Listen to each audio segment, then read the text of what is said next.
एक चिंगारी बुझी लेकिन बुझते बुझते एक दीपक को जला गई।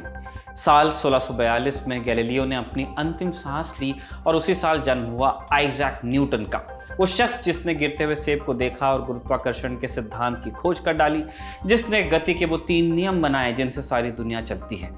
इतना तो हम सब जानते हैं, लेकिन फिर इसे न्यूटन की ज़िंदगी का एक स्याह पहलू भी है जिसने उसकी ज़िंदगी के 20 साल अंधेरे में डुबो दिए। वो पारस पत्थर की खोज करने लगा, ढूंढने लगा वो द्रव्य जिसे पीकर इंसान अमर हो जाता है, और अंत में गणना करने लगा उस तारीख की जिस रोज़ दुनिया ख़त्म हो जाएगी।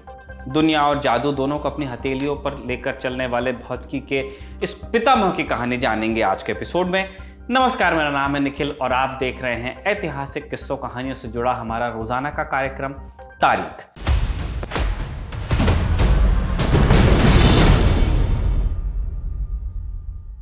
न्यूटन की मां के अनुसार जब वो पैदा हुआ तो इतना छोटा था कि एक मग में समा जाए। पैदा होने से पहले ही पिता की मृत्यु हो गई थी और पैदाइश के कुछ दिन बाद मां ने किसी और से शादी की। न्यूटन की परवरिश फिर नाना नानी ने की। बचपन से ही काफी मेधावी था। 6 साल की उम्र में उसने अपना पहला मॉडल बनाया, एक चक्री जिस पर चूहा घूमता था और नीचे आटा पिसकर निकल आता था। हालांकि मां के छोड़ जाने और पिता की मौत से उसे काफी अकेला महसूस होने लगा। कई साल बाद जाकर जब न्यूटन ने अपने द्वारा किए गए पापों की लिस्ट बनाई तो उनमें एक जगह लिखा था, मैंने अपने सौतेले पिता और मां को जिंदा जला देने की धमकी दी थी।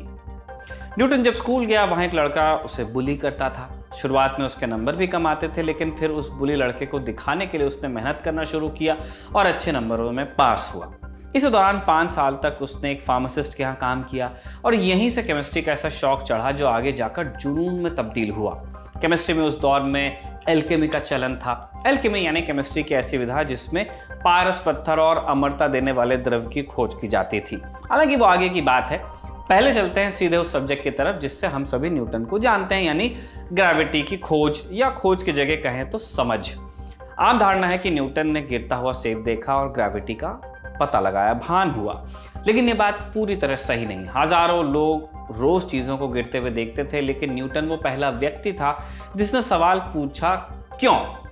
कारण एक और भी था। ग्रेविटी की खोज से पहले न्यूटन सालों तक ग्रहों की चाल पर शोध कर रहा था। 1661 में न्यूटन ने कैम्ब्रिज यूनिवर्सिटी में दाखिला लिया और यहाँ उसने अरस्तु, प्लेटो, गैलीलियो और केपलर जैसे विचारकों के लिखे का अध्ययन किया।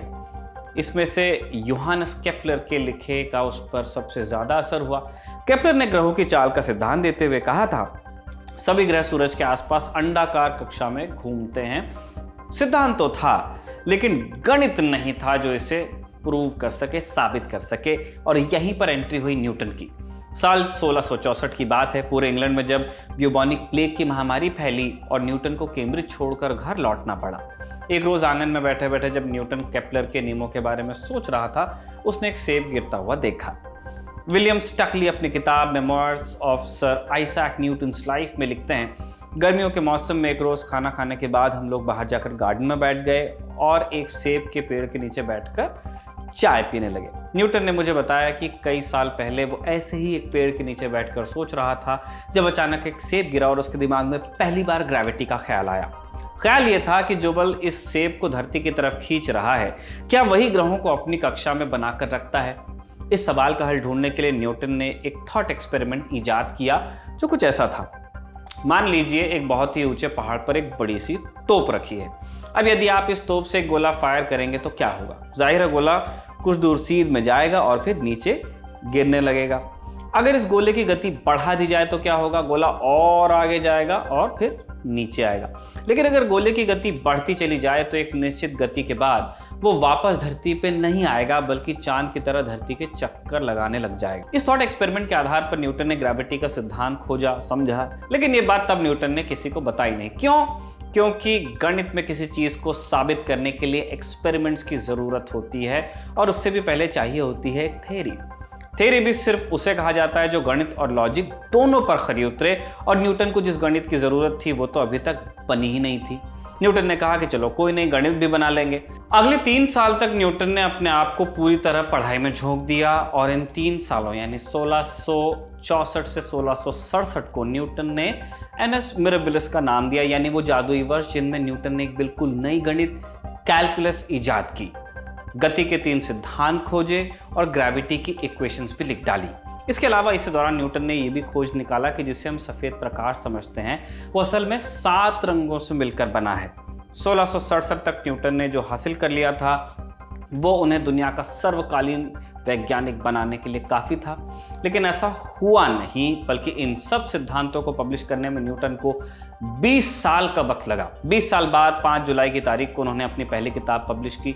इस किताब का नाम था mathematical principles of natural philosophy. इस किताब के छपने के बाद न्यूटन का दुनिया भर में नाम हुआ, लेकिन उन 20 सालों का क्या जो गुमनामी में बीते। ये साल न्यूटन ने धार्मिक पुस्तकें पढ़ने में गुजार दिए। क्यों? ये सब हुआ एक रिसर्च पेपर के चक्कर में। साल 1671 में न्यूटन ने रॉयल सोसाइटी के सामने एक रिसर्च पेपर पेश किया, जिसमें उन्होंने प्रकाश के 7 रंगों में बटे होने का सिद्धांत दिया। इसी रिसर्च पेपर को लेकर उनकी रॉयल सोसाइटी के एक मेंबर रॉबर्ट हुक से ठन भी गई। एक कठिन बचपन से गुजरने के कारण न्यूटन काफ़ी सेंसिटिव थे और अपनी निंदा बर्दाश्त नहीं कर पाता था। इसलिए जब रॉबर्ट हुक ने उसका विरोध किया, उसने खुद को दुनिया से काट लिया, एक कमरे में बंद हो गया, धार्मिक और जादू टोने की किताबों के साथ दिन बिताने लगा। इस दौरान उसने पारस पत्थर की खोज शुरू की, ज्योतिष में इंटरेस्ट लिया, बल्कि उसके लिखे से पता चलता है कि उसने प्रलय की तारीख की गणना भी करने की कोशिश की थी या कर ही ली थी। रोमन साम्राज्य के सालों और तमाम पैगंबरों की आयु मिलाकर उसने लिखा दुनिया साल 2060 में नष्ट हो जाएगी। दकियानूसी का ये सिलसिला शायद यूं ही बरकरार रहता, वो तो भला हो एक दूसरे वैज्ञानिक का जो न्यूटन को इस जादू टोने से बाहर लाया।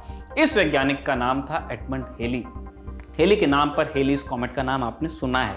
1684 में एक रोज हेली न्यूटन से मिलने आए, ये पूछने के लिए कि ग्रहों की कक्षा अंडाकार क्यों होती है, गोल क्यों नहीं होती। लेकिन उन्होंने देखा न्यूटन दूसरी ही दुनिया में खोया हुआ है। हेली के सवाल ने न्यूटन को नींद से जगाया और साथ ही उसके अंदर विज्ञान के लिए एक नई आग पैदा की।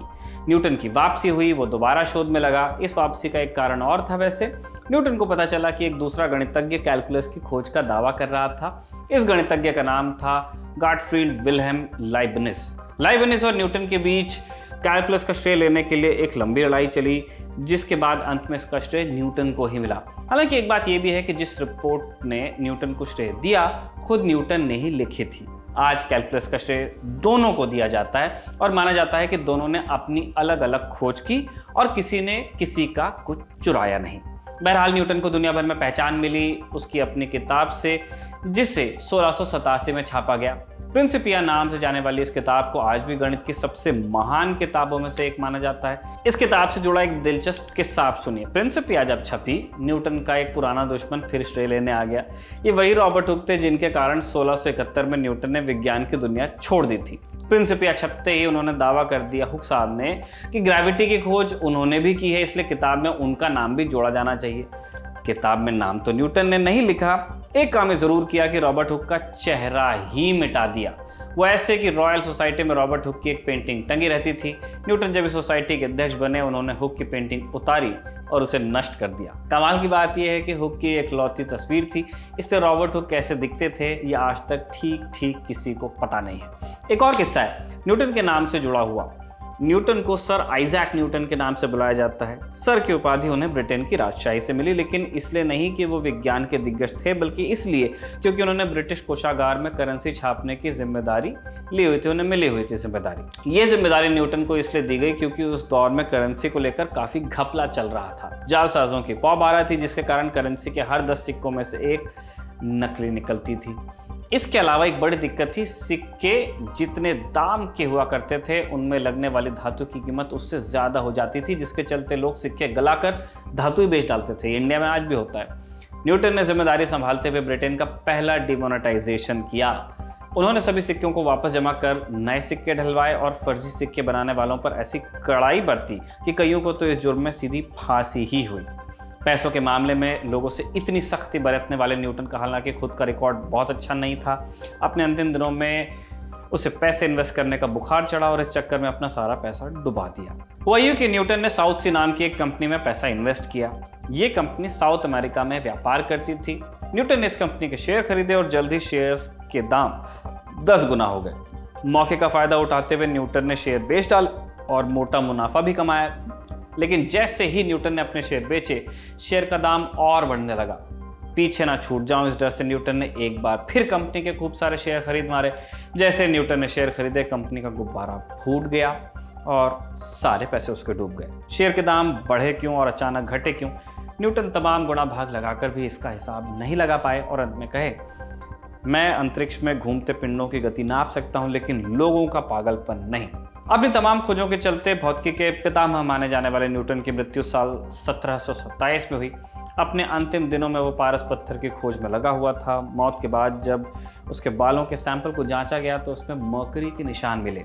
मर्करी अपने आप में जहरीला होता है और माना जाता है कि इसी के कारण न्यूटन के मस्तिष्क पर काफ़ी प्रभाव पड़ा और जिंदगी भर वो कोई करीबी रिश्ता नहीं बना पाया। पारस पत्थर की खोज करने वाला वैज्ञानिक इस खोज में सफल तो नहीं हुआ लेकिन खुद पारस जरूर साबित हुआ, जिसे आइंस्टीन जैसे वैज्ञानिकों ने छुआ और सोने से भी कीमती खोजें की। इसी के साथ तारीख का ये शानदार एपिसोड यहाँ पे समाप्त होता है।